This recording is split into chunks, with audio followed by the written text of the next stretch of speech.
बातें करेंगे। कहते हैं बाइबल की आरंभ एक जीवित परमेश्वर से होता है और बाइबल का अंत भी एक जीवित परमेश्वर से होता है। हम पाते हैं कि परमेश्वर आदि से अनंत काल तक रहने वाला परमेश्वर है, जिसका ना कभी शुरुआत है और ना कभी अंत है। वो कभी जन्म नहीं लिया है, वो है।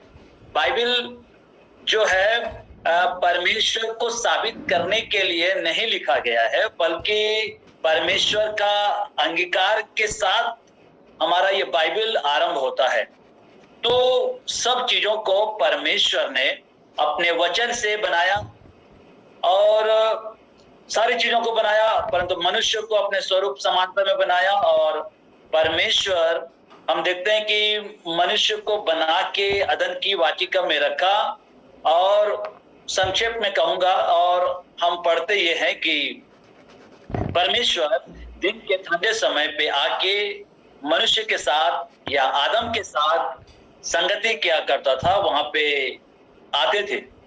उसके बाद पाप जब प्रवेश किए, पाप करने के कारण से मनुष्य परमेश्वर की महिमा से रहित हो गया, परमेश्वर की महिमा से, उसकी उपस्थिति से दूर चला गया।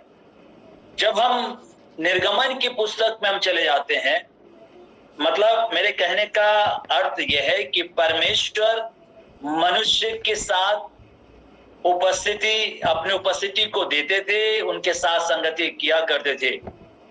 और कुछ कारण से, पाप के कारण से अलगाव आया। परंतु जब निर्गमन की पुस्तक में हम चले जाते हैं तो वहां पर परमेश्वर ने मूसा को एक मिलाप वाला तंबू का एक नमूना दिया।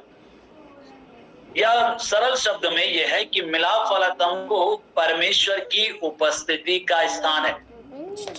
परमेश्वर का उपस्थिति, बहुत बार यह हम सभी लोगों ने मिलाप वाला तंबू के बारे में हमने पढ़ा। बहुत सारे ऐसे विषय है बाइबल में जो बहुत समझने में थोड़ा कठिन लगता है। तो मैं विश्वास करता हूं कि आप भी मिलाप वाला तंबू के बारे में आप पढ़े होंगे, आप सुने भी होंगे। तो आइए हम कुछ बातों को कम समय में हम समझने की हम कोशिश करें। पूरा मिलाप वाला तंबू में 3 भाग होते थे और तीनों भागों में या तीनों भाग में का जो दरवाजा होता था, पर्दे से बनाया हुआ दरवाजा था। पूरा मिलाप वाला तंबू में 3 द्वार थे और तीनों द्वारों को पर्दों से बनाया गया था। मतलब आंगन, पवित्र स्थान और महापवित्र स्थान। पहला द्वार, दूसरा द्वार और तीसरा द्वार। हम समझने के लिए यही शब्द का उपयोग करते हैं। पहला द्वार प्रवेश द्वार, दूसरा प्रवेश द्वार और तीसरा द्वार। ये 3 द्वार था महापवित्र स्थान में पहुंचने के लिए। तो आइए हम एक एक करके कुछ बातों को हम सीखते हैं। पहला द्वार यह है, जब इस्राएली लोग कोई पाप करते थे, पाप की आत्मग्लानि से छुटकारा पाने के लिए, जब वो पाप से छुटकारा प्राप्त करना चाहते थे, क्षमा चाहते थे, तो इस्राएली लोग इसी द्वार से अपने बलिदान को लेकर याजक के पास आते थे। ये पहला द्वार।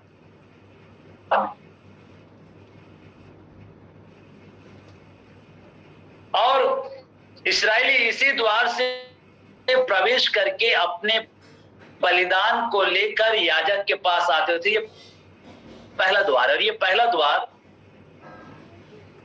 सबके लिए ओपन था, सब प्रवेश कर सकते थे।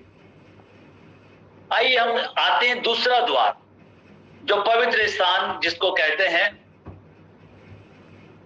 पवित्र स्थान में प्रवेश करने का जो पवित्र स्थान जो है, प्रवेश करने का स्थान है जिसमें केवल महायाजक ही, जिसमें केवल याजक ही प्रवेश करते थे।